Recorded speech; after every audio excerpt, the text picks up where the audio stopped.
Hi friends, I மோன் from Kishop academy. So இந்த video பதிவில் 11th நியூ தமிழில் இருக்கிற இயல் 4 இருக்கிற இலக்கணம் பார்க்குறோம். சரிங்களா? இதில் வந்து பார்த்திங்கன்னா இலக்கணம் வரும், புக் பேக் வரும், அதற்கப்புறம் வந்து பார்த்திங்கன்னா சான்றோர் சித்திரம் வரும். இதுதான் வந்து பார்த்திங்கன்னா 4வது பார்ட், கடைசி பார்ட். இதோட உங்களுக்கு 4வது இயல் முடிஞ்சிடும். சரிங்களா? இது ரொம்ப ஈஸியானது தான் இந்த இலக்கணம். ஆனால் ரொம்ப விரிவிச்சு கொடுத்துருப்பாங்க. உங்களுக்கு ஓமைனா என்னன்னு தெரியும், உருவகம்னா என்னன்னு தெரியும், அதை கொஞ்சம் விவரித்து கொடுத்துருப்பாங்க. சரிங்களா? அது இல்லாமல் சங்ககால இலக்கியங்களில் பயன்படுத்தப்பட்ட உள்ளுரை, இறைச்சி அப்படிங்கிற 2 அடிஷ்னல் டேர்ம்ஸ் கொடுத்துருப்பாங்க. அது என்ன அப்படிங்கிறத பார்த்துருவோம். சரிங்களா? உவமைனா உங்களுக்கு தெரியும், ஒரு விஷயத்தை இன்னொரு விஷயத்தோட ஒப்புமைப்படுத்தி கூறுவதான் வந்து பார்த்திங்கன்னா உவமை. தெரிந்த ஒன்றை வைத்து தெரியாத ஒன்றை உவமை வந்து நம்ம ஒப்புமைப்படுத்தி கூறலாம். அப்படி இல்லைன்னா ஈஸியாக விளங்குறதுக்காக அழகு ஒரு விஷயத்தை வந்து என்ஹான்ஸ் பண்ணி மேலும் மெருகேற்றி கொடுக்கறதுக்காக உவமை வந்து யூஸ் பண்ணுவாங்க. ஸோ ஒன்றை மற்றொன்றோடு ஒப்பிட்டு பார்ப்பது எல்லாருக்கும் இயல்பான ஒன்று. தெரிந்தவற்றை கொன்று தெரியாதவற்றை அறிந்து கொண்டு மனித அறிவு வளர்ந்திருக்கிறதுன்னு சொல்லியிருக்காங்க. ஸோ மொழி தோன்றிய அன்றே உவமையும் தோன்றியிருக்கும். நாமளே வந்து பார்த்திங்கன்னா நம்மளோட அன்றாட பேச்சு வழக்கில் வந்து பார்த்திங்கன்னா அடிக்கடி உவமையை பயன்படுத்தும். இது உவமையா இல்லையா அப்படிங்கிறது கூட தெரியாமல் பயன்படுத்துவோம். கணக்கில் அவன் பெரிய புலிடா அப்படிம்போம். கணக்கில் அவன் பெரிய புலி அப்படின்னு ஏன் சொல்கிறோம்? புலி மாதிரி வேகமாக ஓடுவான், புலி மாதிரி வலிமையானவன் கணக்கில் அப்படிங்கிற மாதிரி அந்த ஊமையெல்லாம் வந்து பார்த்திங்கன்னா நம்ம அன்றாட இதில் பயன்படுத்துறது. அதே மாதிரி கருத்தை சொல்லும்போது கேட்குறவங்க மனசில் ஆழப்பதியணும், ஈர்க்கணும் அப்படிங்கிறதுக்காக நாம் உவமைகளை நம்ம கூறுகிறோம். உவமை அப்படிங்கலாம் இல்லைங்க, ஒரு ஒப்பீடு, கம்பேர் பண்ணி சொல்கிறது தான் வந்து பார்த்திங்கன்னா உவமை. ஸோ உவமை வந்து பார்த்திங்கன்னா 4 இடங்களில் தோன்றும் அப்படின்னு தொல்காப்பியர் சொல்லியிருக்காரு. இங்கே பாருங்கள், வினை, வினைனா தொழில், பயன், வடிவம், உரு, நிறம். இது மாதிரியே டேர்ம்ஸ் வந்து பார்த்திங்கன்னா குரூப் 2ல் 2024 ஒரு கேள்வி வந்துச்சு. இதில் இருக்கிற மாதிரியே வினையா, தொழிலா, பயனா, உருவா அப்படிங்கிற மாதிரி வந்துச்சு. சரிங்களா? ரொம்ப முக்கியம், இது பார்த்துங்க, ஆல்ரெடி கேள்வி கேட்டான். ஸோ உவமையை நம்ம எந்தெந்த இடங்களில் பயன்படுத்துவோம்? ஒரு தொழிலை குறிக்கும் போது, அல்லது வினையை குறிக்கும் போது, ஒரு பயனை குறிக்கும் போது, ஒரு வடிவத்தை குறிக்கும் போது, அப்படி இல்லைன்னா நிறத்தை குறிக்கும் போது. சரிங்களா? வெள்ளையன் அப்படிம்போம் நம்ம நிறைய பேர்த்த, வெள்ளையன் வந்துட்டானா, வெள்ளைச்சி வந்துட்டாளா அப்படின்னு சொல்லி கேட்போம். ஏன்னா அவங்க நல்லா அழகாக வெள்ளையாக இருப்பாங்க. சரிங்களா? இன்னும் சில பேர் வந்து பார்த்திங்கன்னா குண்டை வந்துட்டானா அப்படின்னு கேட்பாங்க. நான் யாரையும் வந்து அஃபென்ஸ் பண்ணுறதுக்காக சொல்ல. சரிங்களா? இதெல்லாம் நம்மளுக்கே நாம் தெரியாமல் ஒப்புமைப்படுத்தி கூறுறது. அவங்க கொஞ்சம் ஒபீஸாக இருக்காங்க, அதை நாம் இது அவங்கள மனசை கஷ்டப்படுத்துமா கடுத்தாதா அப்படின்னு தெரிஞ்சுட்டு நாமளே காமெடியாக சொல்லிவிடுவோம். அது அவங்கள ரொம்பவே கஷ்டப்படுத்தும். அது கூட ஒரு ஒப்பீடு தான். அதுதான் வடிவம், மெய் ஒப்பீடு. சரிங்களா? இங்கே பாருங்கள், வினை, பயன், மெய், உரு என்ற 4 வகை பெற உவம தோற்றம் தொல்காப்பியத்தில் சொல்லியிருக்கு. புலி போல பாய்ந்தான். பாயறது அப்படிங்கிறது, பாய்ச்சல் அப்படிங்கிறது ஒரு தொழில். புலி போல பாய்ந்தானா புலி எவ்வளோ வேகமாக பாயுதோ அந்த மாதிரி அவன் பாய்ஞ்சிருக்கான். தோனி சொல்லுவாங்க, தோனி சிங்கம் மாதிரி இறங்குவார் களத்தில் அப்படின்னு சொல்லுவார். சிங்கம் ஒன்று புறப்பட்டதே, சிங்கம் ஒன்று நடக்குது, சிங்கம் மாதிரி இறங்குறாரு அப்படின்னா சிங்கம் நடந்து வரதை பார்க்கும்போது அவ்வளோ கம்பீரமாக இருக்கும். ஸோ சிங்கம் நடத்தல் அப்படிங்கிறது ஒரு தொழில். ஸோ இந்த இடத்துல வந்து பார்த்திங்கன்னா புலி போல பாய்ந்தான் அப்படிங்கிறது நம்ம வடிவத்தையோ உருவத்தையோ சொல்லலை, பாய்ச்சல் அப்படிங்கிறது ஒரு தொழில். ஸோ இது வந்து பார்த்திங்கன்னா வினையை குறிக்கக்கூடியது. மலை போல கொடுக்கும் கை, மலை நமக்கு என்ன பண்ணுது? கொடுக்குது, பயனை கொடுக்குது. ஸோ அது வந்து பார்த்திங்கன்னா பயன், உவமை. துடி போல இடை, துடி போல இடைனா மெல்லிய இடைன்னு அர்த்தம், வடிவத்தை குறிக்கிறது. சரிங்களா? அதாவது பிறை போல நெற்றி அப்படிம்பாங்கல்ல, பிறை போலும் நெற்றி, பிறை எவ்வளோ அழகாக இருக்குமோ அந்த மாதிரி நெற்றி சின்னதாக அழகாக இருக்கும். அது வந்து பார்த்திங்கன்னா மெய்யை குறிக்கக்கூடியது. சரிங்களா? மெல்லிடைன்னு சொல்கிறாங்க இல்லையா? அப்புறம் வந்து பார்த்திங்கன்னா மலை போல புயம், மலை போல தோல் அப்படின்னு சொல்கிறாங்கல்ல, அது வந்து பார்த்திங்கன்னா ஒரு வடிவத்தை குறிக்கக்கூடியது. பயனை நாமளும் சொல்லுவோம். சரிங்களா? பயன் நாமளும் சொல்லுவோம். நிறைய இடங்களில் நம்ம பயன் மாதிரி உவமையை சொல்லுவோம். கடவுள் மாதிரி வந்தாண்டா அப்படின்னு ஒரு உவமை சொல்லுவோம்ல. கடவுள் நமக்கு எதிரில் வந்தால் என்ன பண்ணுவார்? ஏதாவது ஒரு வரம் கொடுப்பார், ஆபத்திலிருந்து நம்மளை காப்பாற்றுவார். கடவுள் மாதிரி என்னோட நண்பன் வந்தான், கணக்கு என்ன பண்ணுறதுன்னு யோசிச்சுட்டு இருக்கும்போது கடவுள் மாதிரி கிருஷ்ணன் சார் வந்தார் அப்படின்னு சொல்கிறது வந்து பார்த்திங்கன்னா ஒரு பயன். அவரால் நமக்கு ஒரு பயன். சரிங்களா? தளிர் போலும் மேனி.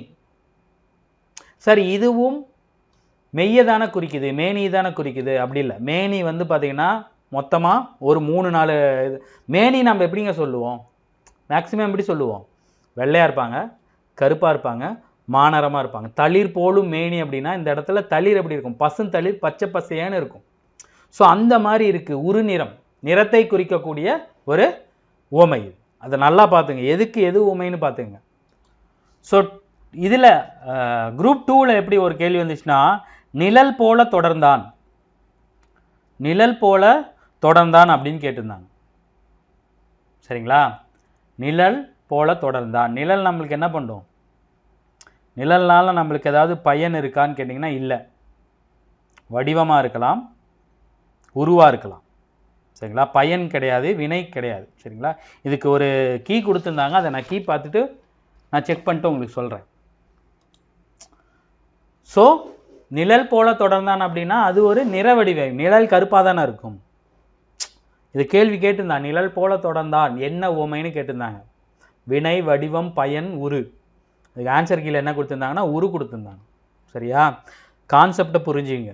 நிழலால் ஏதாவது தொழில் இருக்கானா? இல்லை. பயன் இருக்கானா? இல்லை. ஒன்று அது வடிவமாக இருக்கும், இல்லை நிறமாக இருக்கும். ஸோ நிழல் எந்த நிறம்? கருப்பாக இருக்குது. ஸோ அது நிற ஓமைன்னு சொல்லியிருந்தாங்க. சரியா? இங்கே பாருங்க, இவங்களும் கொடுத்துருக்காங்க. கண்ணன் புலி போல பாய்ந்தான். இது ஒரு தொழில் ஓமை. இதில் ஓமைக்கப்படும் பொருள் எதுன்னு வந்து பார்த்தீங்கன்னா புலி. அதுதான் ஓமைன்னு சொல்லுவாங்க, ஓமானம். எதை வைத்து ஓமையை சொல்கிறாங்க அப்படின்னு பார்த்தீங்கன்னா கண்ணனை எதுக்கு ஓமையாக சொல்கிறாங்க? புலியை வந்து பார்த்தீங்கன்னா கண்ணனுக்கு ஓமையாக சொல்கிறாங்க. ஓம உறுப்பு போல, சரி பாய்தல். போல அப்படிங்கிறது ஓம உறுப்பு, பாய்தல் அப்படிங்கிறது பொதுத்தன்மை. பெரும்பாலும் ஓம உறுப்பு போல அப்படிங்கிற மாதிரி தான் வரும். சரிங்களா? இது எல்லாமே ஓமையில் வரும். ஓமேயம் வரும். எந்த பொருளுக்கு பண்ணுறாங்களோ அந்த பொருள் வந்து பார்த்திங்கன்னா பொருள். எதை ஓமையாக கொடுக்குறாங்களோ அது வந்து பார்த்திங்கன்னா ஓமானம். ஓம உறுப்பு வந்து பார்த்திங்கன்னா போல, புறைய, அன்ன, ஓப்ப அந்த மாதிரி ஏதாவது ஒரு ஓம உறுப்பு வரும். பாய்தல் அப்படிங்கிறது பொதுத்தன்மை. ரெண்டு பேத்துக்கும் இருக்கிற பொதுத்தன்மை என்ன? பாய்தல். சரிங்களா? ஸோ ஒன்றை விளக்கவும், தெளிவுபடுத்தவும், அழகுபடுத்தி கூறவும் யூஸ் பண்ணுறதா இது வந்து பார்த்திங்கன்னா ஓமை. சரிங்களா? ஸோ ஓமையை வந்து பார்த்திங்கன்னா சங்க பாடல்களில் நிறைய பாடல்களில் ஓமை அணி இடம்பெற்றிருக்கு. திருக்குறள்லே நிறைய இடங்களில் ஓமை அணி வரும். சரிங்களா? அதே மாதிரி சங்க இலக்கியத்தை தொகுத்தவர் என்ன பண்ணுவாங்க? பாடலாசிரியரோட பெயர் தெரியாத போது ஓமையை வச்சு அவங்கள சொல்லியிருப்பாங்க. இங்கே பாருங்க, செம்புல பெயல் நீரார், தேய்புரி பழங்கயிற்றினார், அணிலாடு மூன்றிலார். இதெல்லாம் அந்த மாதிரி பெயர்கள் சொல்கிறாங்க. நமக்கு ஈஸியாக நாம் படித்த பேரை வச்சு சொல்லணும் அப்படின்னு வந்து பார்த்தீங்கன்னா இந்த ஒரு பாடல் இருக்கும். இந்த என்ன பாடல்லாம் நல்ல பாடல்கள் நாம் ஆல்ரெடி பார்த்தோம். உண்டாலம்மா இவ்வுலகம் அப்படின்னு ஒரு பாடல் இருக்கும் பார்த்தீங்களா? ஒரே ஒரு பாடல் மட்டும் எழுதியிருப்பாரு. கடலுள் மாய்ந்த இளம் பெரு வழுதி. அதாவது அவர் பேர் என்னங்கிறது தெரியாது. இளம் வழுதி அப்படிங்கிறது வந்து வழுதி அப்படிங்கிற நிறைய பேர் இருக்கும். பெரும் வழுதிங்கிறது இருக்கும். இளம் பெரும் வழுதி. இளமையான வயசுலேயே பெரியவர்களுக்கான அறிவை பெற்றவங்கனால அதை ஊமையா இளம் பெரு வழுதின்னு கொடுத்துருப்பாங்க. ஸோ அதே மாதிரி இந்த பெயர்கள்லாம் தெரியாதும் போது தொகுத்தவங்களுக்கு அந்த பாடல் கிடைச்சிருக்கும். பாடல் எழுதுனீங்க யாருன்னு தெரியாத போது அந்த பாடலை வைத்து அவங்களுக்கு வந்து பார்த்தீங்கன்னா ஒரு பேர் வச்சிருப்பாங்க. சரிங்களா? இங்கே கூட ஒரு பாடல் கொடுத்துருக்காங்க. ஊர்குருமாக்கள் வெண்கோடு கலாலின் நீர்த்துறை படியும் பெருங்களிர் போல இனியை பெருமே எமக்கே மற்றதன் துன்னரும் கடாம் போல இன்னாய் பெரும நீ ஒன்னாதற்கே. அதாவது அதியமானுக்கும் அவனோட இனத்தை சேர்ந்த இன்னொரு வீரனுக்கும், தொண்டைமான் நினைக்கிறேன், ரெண்டு பேத்துக்கும் போர் வரும்போது அதியமான் கொஞ்சம் கலங்கியிருப்பார். அப்போ ஔவையார் போய் கேட்பாங்க. அதாவது ஔவையார் போய் கேட்கும்போது என்ன கேட்பாங்க அப்படின்னா, ஊர் குருமாக்கள் வெண்கோடு. ஊர் குருமாக்கள்லாம் ஊரில் இருக்கக்கூடிய குருமாக்கள். குருனா சின்னது, மாக்கள்னா மக்கள். சின்ன மக்கள்னா யாரு? குழந்தைங்க. வெண்கோடு கலாலின். வெண்கோடு அப்படின்னா வெண்மையான தந்தம். கோடுங்கிறது இந்த இடத்துல தந்தம். ஆற்றுல யானை வந்து பார்த்திங்கன்னா நீராடிட்டு இருக்கும்போது அந்த ஊரை சேர்ந்த சின்ன சின்ன பசங்க போய் ஆற்றுல குளித்து விளையாடும் போது அந்த யானைகிட்ட போய் விளையாடும் போது அந்த தந்தத்தை அளந்து பார்த்து விளையாடுவாங்களாம். அவங்க விளையாண்டு பார்த்து விளையாடும் போது அந்த நீரையும் அந்த யானை மேலே தெளித்து விளையாடும் போது யானை அந்த சிறுவர்களை ஒன்றும் பண்ணாமல் அமைதியாக நின்றுட்டு இருக்குமா. காரணம் என்ன? சின்ன பசங்கிட்ட கூட அந்த யானை பண்பாக நடந்துக்கும். அதுவே அந்த யானைக்கு மதம் பிடிச்சிருச்சு அப்படின்னா ஒரு ஊரையே அழிச்சு விட்டு போயிடும். அந்த மாதிரி புலவர்களுக்கு நீ சின்ன பசங்கிட்ட இருக்கிற யானை மாதிரி இருப்ப, இதே போர்னு வந்துருச்சுன்னா நீ மதம் பிடிச்ச யானையாக மாறிட, உனக்கு என்ன போரை கண்டு பயம்னு கேட்பாங்க. இது ஒரு ஊமைக்குரிய ஒரு பாடல். யானை யாரோட ஊமைப்படுத்துகிறாங்க? அதியமானோடையும் அந்த சின்னஞ்சிறு பசங்க இருக்காங்களே அவங்கள பார்த்தீங்கன்னா புலவர்களோடையும் மதம் பிடிச்சதுக்கப்புறம் போரில் இருக்கிற அதியமானையும் ஊமையாக சொல்லியிருக்காங்க. சரிங்களா? அதாவது பரிசிலருக்கு இனியன் பகைவர்க்கு இன்னாதவன். பரிசு கொடுக்கும்போது நல்லவனாக நடந்துக்குவான், பகைன்னு வந்துருச்சுன்னா மதம் பிடிச்ச யானையாக மாறிடுவான் அப்படிங்கிற மாதிரி. சரிங்களா? இந்த பாடல் ஆல்ரெடி உங்களுக்கு 9th-லையோ 8th-லையோ இருக்கும், ஒரு பாக்ஸ் ஐட்டத்தில் கொடுத்துருப்பாங்க. சரிங்களா? ஸோ யானை பற்றிய உவமை பாடலுக்கு உயிரூட்டுகிறது. இங்கே பாருங்கள், இது எப்படி சார் உவமை பாட்டா நாம் கன்சிடர் பண்ணுறது அப்படின்னா, இங்கே பாருங்கள், போலா அப்படிங்கிற ஊம உறுப்பு வந்திருக்கு. இந்த மாதிரி ஏதாவது ஒரு ஊம உறுப்பு வந்துடும். சரிங்களா? இங்கே பாருங்கள், கண்ணீரை நீ துடைத்த போது நட்சத்திரங்கள் துடைக்கப்பட்ட வானம் போல் உன் முகம் இருண்டு போயிருந்தது. இது ஒரு புது கவிதை. சோகமாக இருக்கிற அவரோட முகம் வாடி போயிடுச்சு அப்படிங்கிறத நட்சத்திரங்கள் இல்லாத வானத்திற்கு ஊமையாக சொல்கிறாங்க. சரிங்களா? அடுத்து பார்த்தீங்கன்னா நம்ம 4 ஊமை பார்த்தோம் இல்லையா? 4 ஊமைக்குமே ஒவ்வொரு கவிதை கொடுத்துருக்காங்க. ஃபஸ்ட்டு வினை ஊமை. அவர்கள் மூளையில் விதையை போல் தூவப்பட வேண்டிய அறிவு ஆணியை போல் அறையப்படுகிறது. கேட்கலாங்க, இதை கொடுத்துட்டு இதில் வர என்ன ஊமைன்னு கேட்கலாம். ஆல்ரெடி கேள்வி கேட்டாங்க. சரிங்களா? அவர்கள் மூளையில் விதையை போல் தூவப்பட வேண்டிய அறிவு ஆணியை போல் அறையப்படுகிறது. வினைனா தொழில், அறைதல் அப்படின்னு வந்துருச்சுல்ல, அறைதல் போல் அறைதல்ங்கிறது ஒரு தொழில். இது எப்படி எடுத்துக்கலாம்னா, ஸ்கூல் குழந்தைங்களுக்கு அழகாக சொல்லி கொடுக்க முடியாமல் நாம் ரொம்ப நெருக்கடி கொடுக்குறோம் அப்படிங்கிற மாதிரி இருக்குது. சரிங்களா? இது ஒரு ஊமை, நம்ம அப்படி தான் எடுத்துக்கணும். வறண்ட வாழ்வு துளிர்க்க மலை போல் வந்தாய் நீ. மழை வந்தால் பயன்தானே. இங்கே பாருங்கள், மழை, சூரிய ஒளி, இயற்கை இதெல்லாம் வந்தால் பயன்தான் வரும் பெரும்பாலும். சரிங்களா? வறண்ட வாழ்வு துளிக்க மலை போல் வந்தாய் நீ, பயன் உவமை. மழை வந்துச்சுன்னா வறண்ட நிலம் கூட துளிர்க்கும். அடுத்தது வடிவத்துக்கு, சுருங்கிய குடையை போல் தோன்றும் அசோக மரம். அதோட ஒரு ஸ்ட்ரக்சரை பார்த்தீங்கன்னா மீன் பண்ணும். ஸ்ட்ரக்சரை மீன் பண்ணால் அது மெய்வடிமை, மெய் உவமை அல்லது வடிவ உமை. சரிங்களா? அடுத்து உருனா என்னது? நிறம். சோடிய விளக்காய் மாலை நேர சூரியனின் மஞ்சள் வெளிச்சம் தெருவில் நிரம்பி வழிந்தது. சூரியனோட வெளிச்சத்துக்கு சோடிய விளக்கோட வெளிச்சத்தை ஒப்புமைப்படுத்தி கூறுறாங்க. நிறத்தை பற்றி குறிக்கிறாங்க. மஞ்சள்னு வந்துருச்சு பாருங்க. சரிங்களா? ஸோ இந்த இதை ரெண்டையும் இதெல்லாம் நம்ம பிரிச்சிடலாங்க. இதெல்லாம் ஈஸியாக நம்ம பார்த்துடலாம். மழைன்னு வந்துடும், வெயில்னு வந்துடும், இயற்கைன்னு வந்துடும், ஏதாவது ஒரு பயன் இருக்கிற ஒரு விஷயம் வந்துடும். சரிங்களா? ஆனால் இந்த ரெண்டு நம்மளுக்கு கஷ்டமாக இருக்கும். இந்த ரெண்டு நாம் எப்படி பிரிக்கிறது, ஈஸியாக பார்க்கறது அப்படின்னா, ஒரு வடிவத்தை குறிக்கும். ஏதாவது ஒரு வடிவத்தை குறிக்கிற மாதிரி இந்த ஓமை இருக்கும். இந்த ஓமையில் ஏதாவது ஒரு நிறத்தை குறிக்கும். நிழல் போல தொடர்ந்தா, நிழல் எப்படி இருக்கும்? கருப்பாக இருக்கும். ஸோ அப்போ அது உருவடிவை. இங்கே என்ன கொடுத்துருக்காங்க? தளிர் போலும் மேனி. தளிர், பசுந்தளிர் எப்படி இருக்கும்? பச்சை கலரில் இருக்கும்.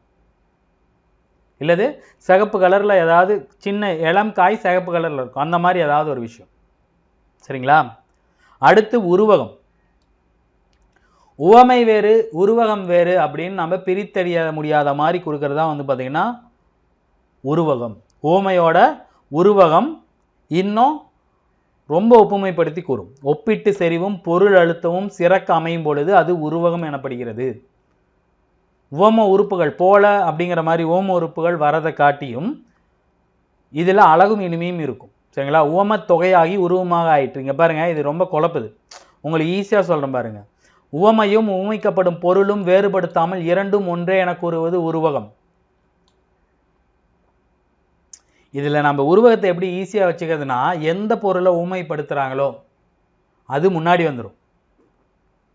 இங்க பாருங்க, அதாவது இப்போ ரியல்னு ஒன்று வச்சிங்க, ரீல்னு ஒன்று வச்சிங்க, அல்லது லை பொய்ன்னு ஒன்று வச்சிங்க. முகம்ங்கிறது உண்மை இருக்கு, முகம் மாதிரி தாமரை இருக்கா அப்படின்னா இல்லை. ஸோ ரியல் எப்பயுமே முன்னாடி வந்துடும் உருவகத்தில்.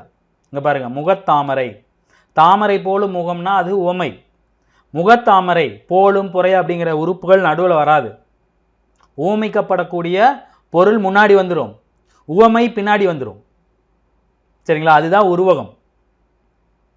சரியா, ஓமை அணியில் ஓமானமும், அதாவது ஊமிக்கப்படும் பொருளும் ஓமானமும் வேறு வேறானவை அப்படிங்கிற எண்ணம் இருக்கும். ஆனால் உருவகத்தில் ரெண்டும் ஒன்றே அப்படிங்கிற மாதிரி ரெண்டும் சேர்ந்து தான் வரும். தீப்போல் சினம் அப்படின்னா அது என்னது, உவமை. சினத்தீ அப்படின்னா உருவகம். சினம் உண்மை, சினத்தீ தீ போல அப்படின்னா இல்லை. ஸோ சினம் முன்னாடி வந்துடும். புரியுதா உங்களுக்கு? மலர் போன்ற கை அப்படின்னா உவமை, கை மலர் அப்படின்னா உருவகம். எது முன்னாடி இருக்கோ, உண்மையா இருக்கோ, அது முன்னாடி வந்துடும். கெஸ் பண்ணிடலாம் ஈஸியா. இங்க பாருங்க, சுட்டும் விழிச்சுடர்தான் கண்ணம்மா சூரிய சந்திரரோ, வட்ட கரிய விழி கண்ணம்மா வான கருமை கொள்ளோ, பட்ட கருநீல புடவை பதித்த நல்வைரம் நட்ட நடுநீசியில் தெரியும் நட்சத்திரங்களடி. பாரதி, கண்ணம்மா என் காதலி. கண்ணம்மா யாரு? செல்லம்மா. அவங்க ஒய்ஃபான செல்லம்மாவை அவங்க கண்ணம்மான்னு தான் கூப்பிடுவாங்க. சரியா, போன பாட்டில் நாம் பார்த்துருப்போம்.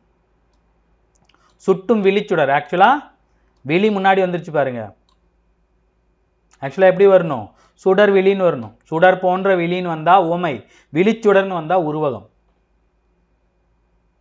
சரியா, இங்க பாருங்க, பாஞ்சாலி சபதத்தில் அர்ஜுனன் பாஞ்சாலியிடம் கதிரவன் ஒளிவட்டு விதவிதமான மாயம் கொள்ளும் மேகங்களுக்கு கூறுகின்ற உருவங்கள்.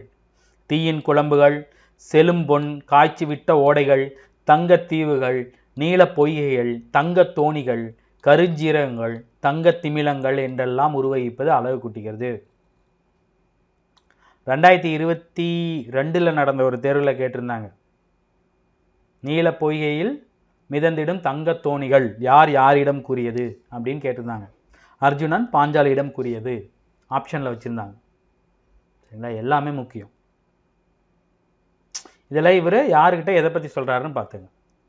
ஸோ ஊமையில் நாம் 4 பார்த்தோம் இல்லையா? வினை, பயன், வடிவம், அப்புறம் பார்த்திங்கன்னா நிறம். அது மாதிரி உருவகத்திலே இருக்குது. எண்ண வளை பின்னும் மூளை சிலந்தி. சிந்தனைங்கிறது ஒரு தொழில். ஸோ இது வினை உருவகம். ஆவேச புயல்களாலும் அசைக்க முடியாத ஆகாச பூ பயன்.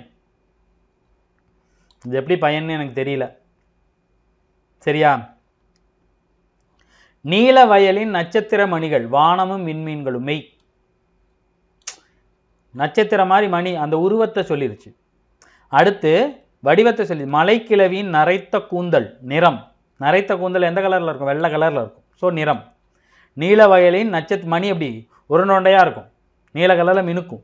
சரிங்களா, நட்சத்திர மணிகள் மெய். ஆவேச புயல்களாலும் அசைக்க முடியாத ஆகாசப்பூ கதிரவன். நான் சொன்னேன் இல்லையா, வெளிச்சம், கதிரவன், மழை, இந்த மாதிரி ஏதாவது வந்துச்சுன்னா பயன்தான் வரும். இங்கே பாருங்க, பயன் வந்துருச்சா? சரிங்களா, இதுதான் உருவகம். அடுத்து நாம் பார்க்க போகிறது என்னன்னு பார்த்தீங்கன்னா உள்ளுரை உவமம். அதாவது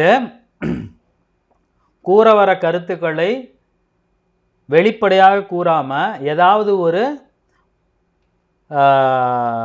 மன உணர்வை வச்சு விளக்குறதா பார்த்தீங்கன்னா உள்ளுரை ஓமம்.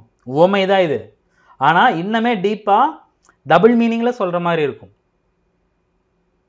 உள்ளுரை ஓமம். இங்கே பாருங்க, இந்த பாயிண்டை நல்லா நோட் பண்ணிங்க. கவிஞர் தான் கூற கருதிய பொருளை வெளிப்படையாக கூறாமல் அகமாந்தரின் மன உணர்வுகளை கருப்பொருள் மூலம் ஊமைப்படுத்துவதே உள்ளுரை ஓமம். புரியுதா? அகத்திணைனா என்னது? காதல், பிரிதல், இந்த மாதிரி ஏதாவது இருக்குமா? அதில் ஒருத்தர் அவங்களோட கருத்துக்களை வெளிப்படையாக கூறாமல் அந்த கருப்பொருள் ஏதாவது இருக்கும் இல்லையா? இங்கே பாருங்க, கரடி அப்படிங்கிறது ஒரு கருப்பொருள். மலையிலையோ மலை சார்ந்த இடமோ காடு சார்ந்த இடத்துலையோ கரடி ஒரு விலங்காக இருக்கும். அந்த கருப்பொருளை வைத்து விளக்கிறதா வந்து பார்த்திங்கன்னா உள்ளுரை ஓமம். சரிங்களா? தமிழ் இலக்கியங்களில் தான் உள்ளுரை ஓமம் ரொம்ப அழகாக வெளிப்படுத்தப்பட்டிருக்கும். ஒரு தலைவன் தலைவியரின் எண்ணங்களை சொற்களாக வெளிப்படுத்தாமல் நாகரிகமாக மறைத்து கொள்வதற்கு அமைத்து கொள்ளும் வடிவமாக இதை கருதுகின்றனர். அதாவது வெளிப்படையாக சொல்லாம எதையாவது ஒரு நிகழ்வு அந்த இடத்துல இருக்கிற கருப்பொருளை பயன்படுத்தி மரமோ விலங்கோ பூவோ சுனையோ நீரோ அல்லது இசை கருவிகளோ எதையாவது ஒன்று பயன்படுத்தி எதாவது ஒன்று யூஸ் பண்ணி தான் என்ன சொல்ல வரமோ அதை சொல்றதா வந்து பார்த்தீங்கன்னா உள்ளுரை ஓமம்.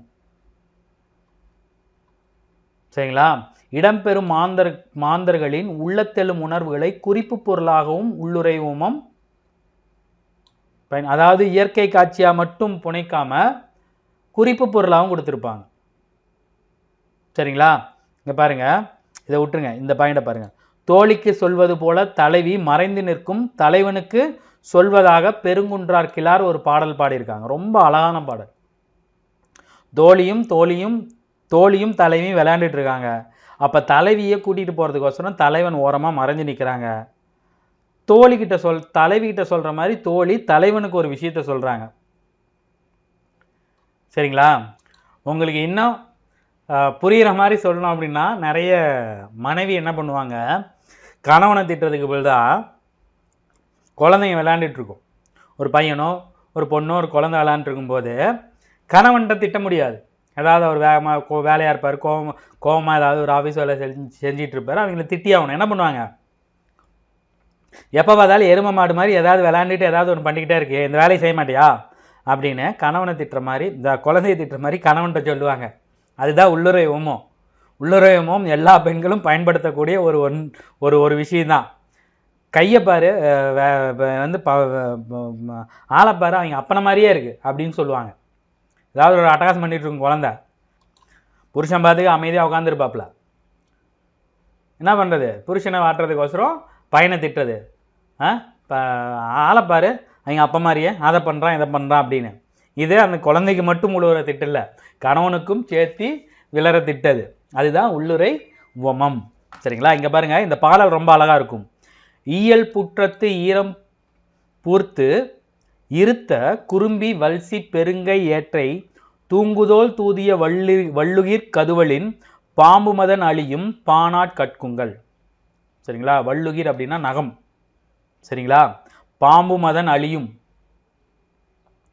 வல்சி பெருங்கை ஏற்றை கொடுத்துருப்பாங்க. என்ன அப்படின்னா, தலைவன் என்ன பண்ணுவாங்க, மற்றவங்க நேரம் தெரியாத மற்றவங்களுக்கு தெரியாமல் தலைவியை இரவு நேரத்தில் சந்திக்க வருவார்.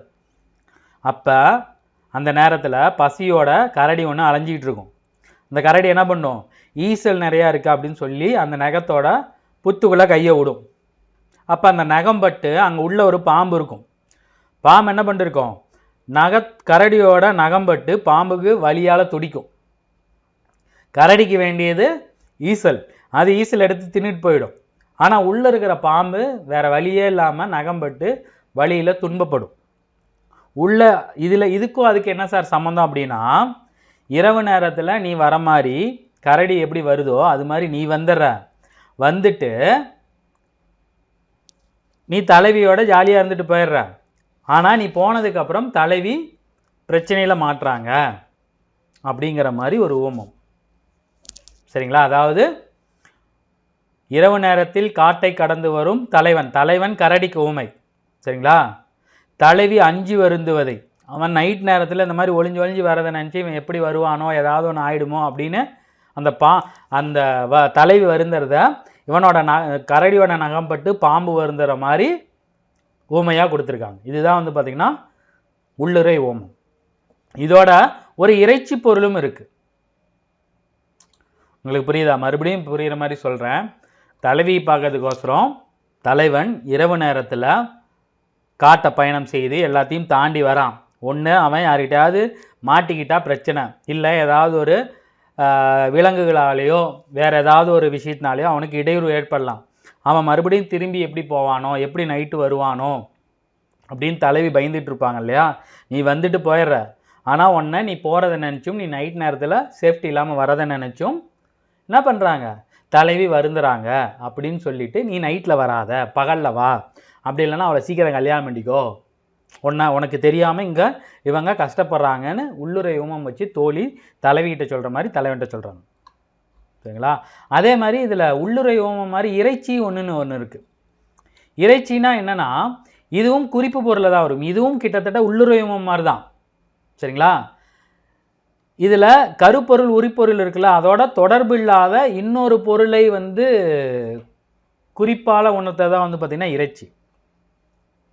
சரிங்களா? அகப்பாடலில் தான் இந்த உள்ளுரை இறைச்சி இல்லாமல் அகப்பாடலில் தான் வரும், புறப்பாடலில் வராது. அகம்னா என்னது?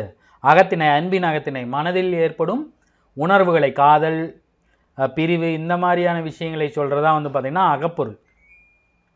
சரிங்களா? பெரும்பாலும் காதல், ஊடல், கூடல் இதில் தான் இருக்கும். இருத்தல் என்றால் தங்குதல் என பொருள்படும். உரிப்பொருளோடு நேரிடை தொடர்பில்லாத குறிப்பு பொருள் இறைச்சி ஆகும். வடமொழியினர் குறிப்பிடுகின்ற தொனிக்கு இணையானது. தொனி அகப்பாடலில் வரும், புகப்பாடலில் வரும், இறைச்சி அகப்பாடலில் மட்டுமே வரும். இந்த பாயிண்ட் ரொம்ப முக்கியம். கேள்வி எப்படி வரும் அப்படின்னா, வடமொழியினர் குறிப்பிடப்படுகின்ற தொனிக்கு இணையானது உள்ளுரையா, இறைச்சியா, உவமையா, உருவகமானு வரும். எது? இறைச்சி.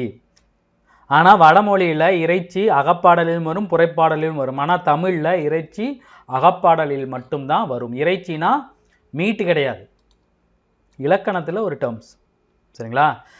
இந்த பாடல் ஆல்ரெடி உங்களுக்கு ஸ்கூல் புக்கில் வரும். நீங்கள் படிக்கக்கூடிய 10th-லையோ 11th-லையோ இது வரும். 12th-லன்னு நினைக்கிறேன். 12th-லையோ 10th-லையோ இதுலேயோ ஒரு ஸ்டாண்டர்டில் வரும். நசை பெரிது உடையர் நல்களும் நல்குவர் பிடிப்பெசி கலை ஈய பெருங்கை வேளம் மென்சினை யாம் பொழிக்கும் அன்பினை தோழி அவர் சென்ற ஆரே. குறுந்தொகை பாடல். அதாவது அவங்க போயிட்டு இருக்கும்போது ஒரு என்னது இங்கே பாருங்க, நசை பெரிது உடையர். நசை பெரிது அப்படின்னா உண்மையில அதிகம் இன்பம் உடையவர், நல்களும் நல்வார், நல்லதான் பண்ணுவார், பிடி பசி களைய பெருங்கை வேளம் மென்சினை யாம் பொழிக்கும். பிடினா என்னது? பெண் யானை, வேளம்னா ஆண் யானை. பெருங்கை வேளம் அப்படின்னா பெண் யானை பசியை இருக்கிறத பார்த்த ஆண் யானை என்ன பண்ணும்? ஆண் யானை என்ன பண்ணும்? மென்சினை யாம் பொழிக்கும். மென்மையான சினைனா என்னது? மென்மையான சினைனா, சினைனா உறுப்பு. மென்மையான சினை அப்படின்னா மென்மையான மரப்பட்டைகளை கூடிய யாமரம், யா அப்படிங்கிற ஒரு மரம் இருக்கும். அந்த மரத்தோட பட்டைகளை உரிச்சி பெண் யானைக்கு தரும். அதை பார்க்குற தலைவன் சீக்கிரமே வந்துடுவான். இந்த விஷயம் ஒன்று அவனுக்கு ஞாபகப்படுத்தும். ஸோ அதனால் நீ கலங்காத அப்படின்னு உள்ளுரை இறைச்சியை வச்சு சொல்கிறது. தலைவன் விரைவில் வந்துடுவான், வருத்தப்படாத அப்படிங்கிறத டைரெக்டாக சொல்லாமல் ஒரு சம்பவத்தை சொல்லி அந்த சம்பவத்தை அவனும் பார்ப்பான். அதை பார்க்கும்போது ஓனாவும் வரும், உடனே வந்துடுவான் அப்படிங்கிற மாதிரி இருக்கும். சரிங்களா? இங்கே பாருங்கள், மறுபடியும் சொல்கிறேன். நசை பெரிது உடைய நல்களும் நல்குவர் பிடிப்பசி களைய பெருங்கை வேளம் மென்சினை யாம் பொழிக்கும் அன்பின் தோழி அவர் சென்ற ஆரே. தலைவன் விரைவில் வருவான், நீ கவலைப்படாத. தலைவன் போகிற வழியில் பொருள் தேடி போகும்போது பெண் யானையோட பசியை தீர்க்கிறதுக்காக ஆண் யானை யாமரத்தோட பட்டையை உரித்து அதில் உள்ள ஈரச்சுவையை பெண் யானைக்கு பருக செய்கிற மாதிரி கொடுக்கும். அதை பார்க்குற தலைவனுக்கு உன்னோட ஞாபகம் வரும், அதனால் அவன் சீக்கிரமே திரும்பி வந்துடுவான் அப்படின்னு சொல்லி உரிப்பொருளின் புறத்தே நின்று அதன் கருத்தை, இதில் யாமரம் யானையெல்லாம் அந்த நிலத்தோட விலங்கா இல்லாமல் இருக்கலாம். ஸோ புறப்பொருள் அதை வெளியே வச்சு சொல்கிறது. சரிங்களா? சொல்லாமல் சொல்வதில் தான் கவிதை இன்பம் சிறைக்கிறது. ஸோ இந்த மாதிரி தலைவனின் செயலை கண்டிப்பதற்கு, எள்ளி நகையடைவதற்கும் வெளிப்படுத்துவதற்கும் வந்து பார்த்தீங்கன்னா இறைச்சி பயன்படுத்து. இது இன்னும் அழகாக இருக்கும். சரிங்களா? இதில் இன்னொரு பாடல் வரும் பாருங்க, அது இன்னும் அழகாக இருக்கும். இந்த பாடலில் இருக்கிற இறைச்சி கவனிங்க, இந்த மீனிங்கை கவனிங்க, ரொம்ப சூப்பராக இருக்கும். நும்பினும் சிறந்தது நுவ்வை ஆகும் என்று அன்னை கூறினாள், புன்னையது சிறப்பே ஆம்ம நானுதும் நும்மோடு நகையே. நற்றினையில் வரக்கூடிய ஒரு பாடல். அதாவது இவங்க 2 பேரும் ஒரு புன்னை மரத்துக்கு கீழே அவங்க 2 பேரும் வந்து உட்காந்து ஜாலியாக லவ் பண்ணிட்டு இருப்பாங்க. ஸோ இந்த இடத்துல நம்ம சந்திக்கிறது முறையாகாது அப்படின்னு தலைவிக்கு தோணும். அப்போ அந்த தலைவி என்ன பண்ணுவாங்க? எங்கள் அம்மா சொல்லியிருக்காங்க, இந்த மரம் உன்னை விட சிறந்தது, உனக்கு தங்கை முறை மாதிரி ஆகுது, சரிங்களா? தங்கை அருகில் இருக்கிறப்ப உன்னோட பழகிறது, லவ் பண்ணுறது எனக்கு சரியாக படலை அப்படின்னு ஒரு காமெடியாக சொல்கிறாங்க. ஸோ இதுக்கான மீனிங் என்ன அப்படின்னா, ஒன்று நம்ம வேற இடத்துல சந்திக்கலாம், இல்லை நம்ம இந்த மாதிரி சந்திக்கிறது சரியில்லை, சீக்கிரம் கல்யாணம் பண்ணிக்கலாம் அப்படின்னு சொல்கிறது, சரிங்களா? லவர்ஸ் 2 பேர் தியேட்டருக்கு போகும்போது அங்கே பாருங்கள், அவர் எனக்கு அப்பா மாதிரி, அவர் பார்த்துட்டு போகிறாரு அப்படின்னு சொல்கிறாங்க அப்படின்னா, அவங்க ஒன்று வீட்டில் போய் சொல்லிவிடுவாங்க, இந்த மாதிரி பார்க்கறது சரியில்லை, இந்த மாதிரி பார்க்காம இருக்குன்னா என்ன பண்ணணும், சீக்கிரமாக கல்யாணம் பண்ணிக்கலாம், யாருக்கும் பயப்பட தேவையில்லைன்னு அர்த்தம். ஸோ இதுதான் வந்து பார்த்தீங்கன்னா இறைச்சி, சரிங்களா? இந்த பாடல்லாம் சும்மா பார்த்து வச்சுங்க. ஆனால் உள்ளுரைனா எதுக்கு, ஊமைனா எதுக்கு, இறைச்சினா எதுக்குன்னு தெரிஞ்சுங்க. இறைச்சினா என்னது, குறிப்பு பொருளில் வரும், சரிங்களா? அதே மாதிரி உரிப்பொருளோடு நேரடி தொடர்பில்லாத குறிப்பு பொருளால் உணர்த்துவது இறைச்சி. ஃபர்ஸ்ட் பாயிண்ட் ரொம்ப முக்கியமானது. அடுத்து உள்ளுரைனா தாம் கூற கருதிய பொருளை வெளிப்படையாக கூறாமல் அகமாந்தரின் மன உணர்வுகளை கருப்பொருள் மூலம், கருப்பொருள்னா உள்ளுரை, உரிப்பொருள்னா இறைச்சி, அதை மட்டும் நல்லா ஞாபகம் வச்சு, சரியா? ஸோ இதோட வந்து பார்த்தீங்கன்னா இந்த இலக்கணம் முடியும். பூவை விட்டு இறங்காதே, இறக்கை முறைந்த வண்ணத்து பூச்சியே உனக்கான எறும்புகள், மனிதர்க்கு உணவாவதை எண்ணி கண்ணீர் விட்டனவோ மீன்கள், கடல் நீரில் உப்பு. இதெல்லாம் வந்து பார்த்தீங்கன்னா உவமை. உவமை, உள்ளுரை, இறைச்சி எல்லாத்துலேயும் இருக்கு, சரிங்களா? உவமை எவ்வவற்றின் அடிப்படையில் தோன்றும், இந்த புக் பேக் மாதிரி கொடுத்துருக்காங்க, இதை பார்த்துடலாம். 4 அடிப்படையில் தோன்றும்: வினை, மெய், உரு, அப்புறம் வந்து பார்த்தீங்கன்னா பயன், சரிங்களா? அழைக்கப்பெறும் சங்க புலவர்கள் ஆல்ரெடி நம்ம பார்த்தோம், செம்புளை எல நீரார், அணில் முன்றிலார் அப்படிங்கிற மாதிரி வந்துச்சு. ஒட்டு போடாதே, ஒட்டு போடாத ஆகாயம் போல இந்த உலகமும் ஒன்றேதான், கவிதையில் பயின்று வருவது என்னது, உவமை, சரிங்களா? இறைச்சி பற்றிய கூற்றை குறியீடுகளை கொண்டு உருவாக்கப்படும் ஒப்பிட்டு செறிவும் அழுத்தமும் சிறக்காமையும் வினை பயன் நிறம் ஆகிய 4 அடிப்படையில் தோன்றும் உரிப்பொருளோடு நேரடி தொடர். இங்கே பாருங்க, இந்த கேள்வி ரொம்ப முக்கியம், எனக்கு தெரிஞ்சு வரப்போகிற எக்ஸாம்லாம் இதை கேட்டலாம். இறைச்சி பற்றிய கூற்று ஒன்று தான் கேட்டிருக்காங்க. ஸோ உரிப்பொருளோடு நேரிடை தொடர்பில்லாத குறிப்பிட பொருள், இதுதான் இங்கே பாருங்க கொடுத்துருக்காங்க. நான் சொன்னேன் இல்லையா, நேரடி தொடர்பில்லாத. இங்கே பாருங்கள், அப்படியே புக் பேக்காக கொடுத்துருக்காங்க. இதை கண்டிப்பாக கேள்வி வரும், நல்லா பார்த்து வச்சுங்க. உள்ளுரைனா என்னது, கருப்பொருளோடு தொடர்பு உடையது. இறைச்சினா உரிப்பொருளோடு நேரிடை தொடர்பில்லாத குறிப்பு பொருள், சரியா? அடுத்து சுவடி, எல்லா பாடம் இது வரைக்கும் நம்ம 4 பாட் பார்த்துருப்போம் இல்லையா, அதில் இருக்கிற எல்லாத்துக்கும் சேர்த்து சுவடி, புத்தகம், பணுவல் முதலிய பொருட்கள் தரும் பொருள் எது, எல்லாம் சேர்ந்து நூல்னு ஆகும். சுவடி, ஏடு சிதலா ஓலை, புத்தகம் பணுவல்னா நூல், இது எல்லாத்துக்கும் சேர்த்து நூலுன்னு தான் அர்த்தம், சரிங்களா? ஆனால் இங்கே பாருங்கள், ஏடு சுவடி ஓலையை குறிக்கும், புத்தகம் பணுவல் நூலை குறிக்கும், 4 சேர்த்து நூலை தான் மென்ஷன் பண்ணும், சரிங்களா? கல்வி அழகே அழகு, இளமையில் கல், துணையாய் வருவது தூயனர் கல்வி, பாடம் போற்றல் கேட்டவை நினைத்தல். பார்த்துடலாமா? கல்வி அழகே அழகு திருமந்திரம், இளமையில் கல் ஆத்திச்சூடி, பாருங்க 2 3, துணையாய் வருவது தூயனர் கல்வி, சரி. கல்வி அழகே அழகு எதுக்கு செக் பண்ணிடுவோமே, செக் பண்ணிடலாமா? இல்லை ஆல்ரெடி நம்ம இதுக்கு ஒரு ஷார்ட்கட்டே சொல்லியிருப்போமே, சரிங்களா?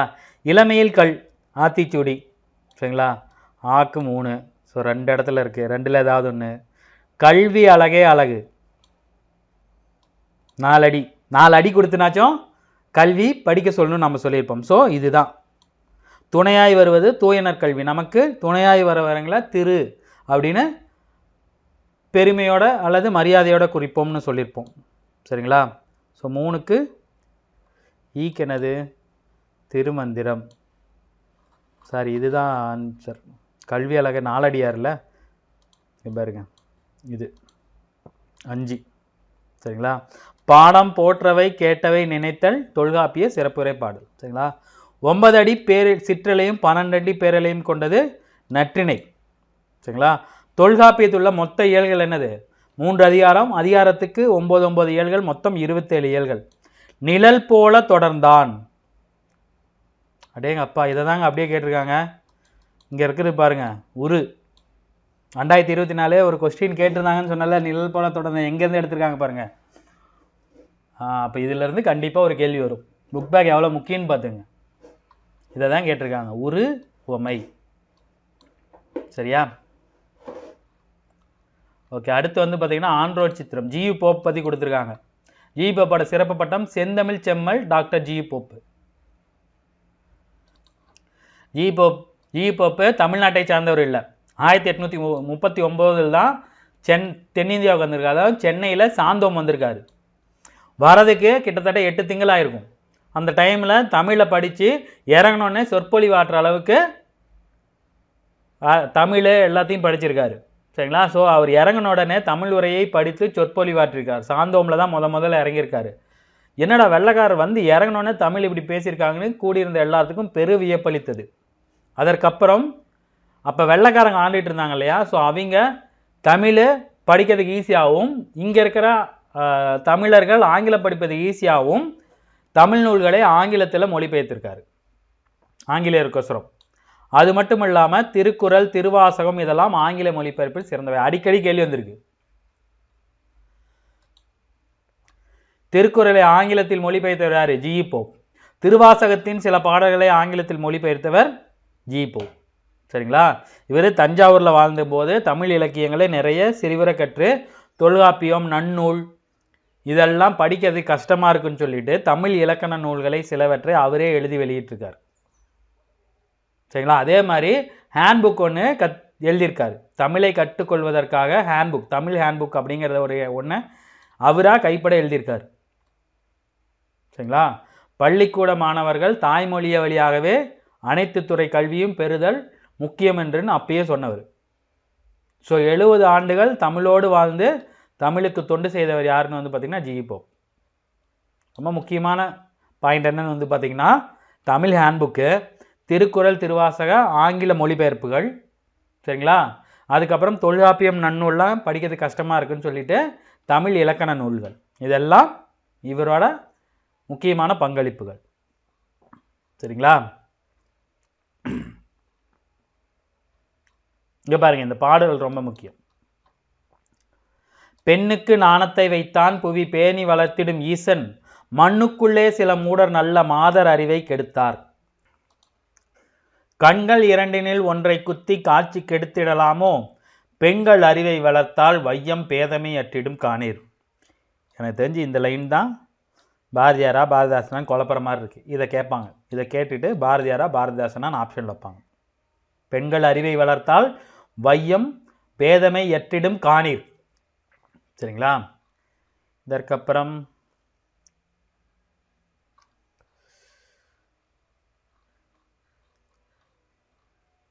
கலைச்சொல் பார்த்துருவோம்.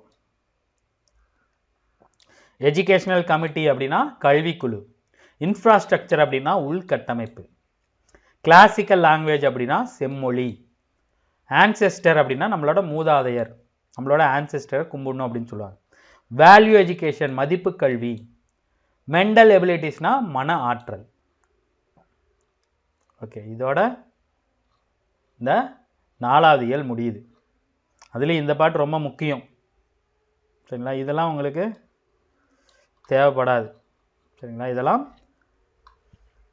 வேணா இங்கே பாருங்கள், இதை பார்த்துங்க. இந்த பாயிண்ட் இது ரொம்ப முக்கியம். இங்கே வச்சுருக்காங்க பாருங்கள். தொல்காப்பியம் இலக்கண நூல், திருக்குறள் அறநூல், புறநானூறு சங்க நூல், திருவாசகம் பக்தி நூல். சீனாவுக்கென்று தனியான மதங்கள் இல்லை. இந்தியாவின் மதத்தை அவர்கள் கடைப்பிடிக்கும். ஏன்னா சீனாவுக்குன்னு தனி மதம் இருக்கான்னு பார்த்தீங்கன்னா இல்லை. அவங்க புத்தரை தான் கும்பிட்றாங்க. புத்தம் எங்கேருந்து போச்சு? பௌத்தம் இந்தியாவிலேருந்து போணுச்சு. ஸோ சிலைகளை தங்களுக்கு அறிமுகம் செய்தவர்கள், சீனர்களுக்கு அறிமுகம் செய்தவர்கள் இந்தியர் அப்படின்னு நம்புகிறாங்க. அதே மாதிரி அவங்களோட மத ஆசிரியர்கள் நாம தான் அப்படின்னு நம்புகிறாங்க. அதனால தான் அவங்க நம்ம மேலே பயங்கர காண்டா இருக்காங்க. நம்மளை பங்காளி மாதிரி நினைப்பாங்களாட்டிருக்கு. சரிங்களா? ஸோ இந்தியா மாதிரியே சீனாவிலும் மரணத்திற்கு பின்னாடி ஒரு மறுபிறப்பு இருக்கு. லைஃப் ஆஃப்டர் த டெத்துன்னு அப்படின்னு சொல்லுவாங்களா, மறுபிறப்புல அவங்களும் நம்பிக்கை கொண்டிருக்காங்க. சரிங்களா? நம்மளோட மருத்துவமும் அவங்களோட மருத்துவம் நடைமுறையில் வந்து பார்த்திங்கன்னா வேற வேற மாதிரி இருக்கும். இந்தியாவில் மருத்துவமும் தத்துவமும் நடைமுறையில் உள்ளன. அவர்களுக்கு சமமாக சீனவர்களும் மருத்துவத்தை நடைமுறையில் வைத்திருக்கின்றனர். நாம் சித்த மருத்துவம் மாதிரி அவங்க ஒன்று வச்சுருக்காங்க. அது பேர் வந்து பார்த்திங்கன்னா தீத்தெயில். தீத்தெயில்னு சொல்லுவாங்க, காட்ரைசேஷன். சரிங்களா? அவர்களோட பிரதான சிகிச்சை முறை. நீங்கள் எத்தனை பேர் இந்த கராத்தா கிட்டுன்னு ஒரு படம் பார்த்துருக்கீங்கன்னு தெரில. ஜாக்கி சான் இருப்பார், நிறைய டிவியில் போடுவாங்க, சன் டிவியில், ஜீ தமிழ்லாம் பார்த்துருப்பீங்க. நீங்கள் பார்த்துருப்பீங்க. ஒரு பையன் என்ன பண்ணுவான், சீனாவில் போய் படிப்பான் எங்கள் அம்மாவோட. ஒரு பிளாக்கிஷ் பையன், நீக்ரோ பையன், முடியெல்லாம் ஒரு மாதிரி இருக்கும். அவனை அங்கே இருக்கிற சைனா பசங்க சேர்ந்து அடிப்பாங்க. அவங்ககிட்ட இருந்து அவங்க ஒரு தடவை அடிக்க வரும்போது ஜாக்கி சான் கொஞ்சம் வயசானவராக இருப்பார், ரொம்ப நல்ல படம். அவர் என்ன பண்ணுவார், அவங்கள காப்பாற்றுவார். காப்பாற்றிட்டு ஜாக்கி சான் அந்த பையனுக்கே ப்ராக்டிஸ் கொடுப்பாரு. அந்த பசங்க என்னை அடிக்கிறாங்க, அவங்ககிட்ட இருந்து தப்பிக்கணும்னா நானும் கராத்தே கற்றுக்கணும் அப்படின்னு சொல்லிட்டு ஒரு டோரல்மெண்ட் நடக்கும். அந்த டோரல்மெண்ட்டுக்கு பேரை கொடுத்துட்டு இந்த பையனை ரெடி பண்ணுவாங்க. கிளைமேக்ஸில் அந்த பையனுக்கு அடிபட்டுரும். அப்போ என்ன பண்ணுவார், ஒரு கோலில் வந்து பஞ்சை வச்சு அது தீ மூட்டி அதை ஒரு கண்ணாடி பவுல் அப்படியே காய்ச்சி அந்த கண்ணாடி பவுல் வீக்கமாகிற இடத்துல ஒட்டி விடுவாங்க. அதுதான் வந்து பார்த்திங்கன்னா தீத்தெயில். அதை அந்த படத்தில் காட்டுவாங்க. ஸோ தீத்தெயில்னா என்னது, காட்ரைசேஷன். சரிங்களா? இதுக்கப்புறம் இந்த படத்தில் படிக்கிறதுக்கு ஏதாவது இருக்கான்னு பார்த்தீங்கன்னா இல்லை. சரிங்களா? இது ரொம்ப முக்கியம். பாருங்க, இப்போ தான் எனக்கே தெரியுது, இங்கேருந்து அதை எடுத்திருக்காங்க. நிழல் போல தொடர்ந்தான், உருவமை. ஸோ இந்த வீடியோ பதிவு உங்களுக்கு பயனுள்ளதாக இருக்கும்னு நினைக்கிறேன். இதே மாதிரி அடுத்த ஒரு வீடியோ பதிவில் நம்ம சந்திப்போம். எந்த வீடியோ மிஸ் பண்ணிடாதீங்க. அப்புறம் இந்த சிறப்பு தமிழ் போடுங்க சார், சிறப்பு தமிழ் போடுங்க சார், நிறையா பேர் கேட்டுட்டு இருந்தாங்க. போட்டதுக்கப்புறம் ஒருத்தரும் பார்க்கலையாட்டு. அது சிறப்பு தமிழில் வந்து பார்க்குறீங்களா, நான் ஒரு ரெண்டு திட்டு திட்டிப்பேன். சரிங்களா? உங்களுக்காக தான் போடுறோம். வியூஸ் போகலன்னா என்ன அர்த்தம், பார்க்கலன்னு அர்த்தம். பார்க்கறனால எங்களுக்கு என்ன நன்மை விளையுன்னு எங்களுக்கு தெரியாது. ஆனால் பார்க்குறவங்களுக்கு என்ன நன்மை விளையுன்னு உங்கள் எல்லாத்துக்குமே நல்லா தெரியும். அதையும் தாண்டி ஏன் பார்க்கறதில்லைன்னு எனக்கு தெரியல. சரிங்களா? சரி, அது அவங்களுக்கு தனியாக சிறப்பு தமிழ் நான் வீடியோ போடும்போது பேசிக்கிறேன். இந்த வீடியோ நீங்கள் பார்த்துட்டு படிக்க ஆரம்பிச்சிங்கன்னா ஈஸியாக இருக்கும். All the best. தேங்க்யூ.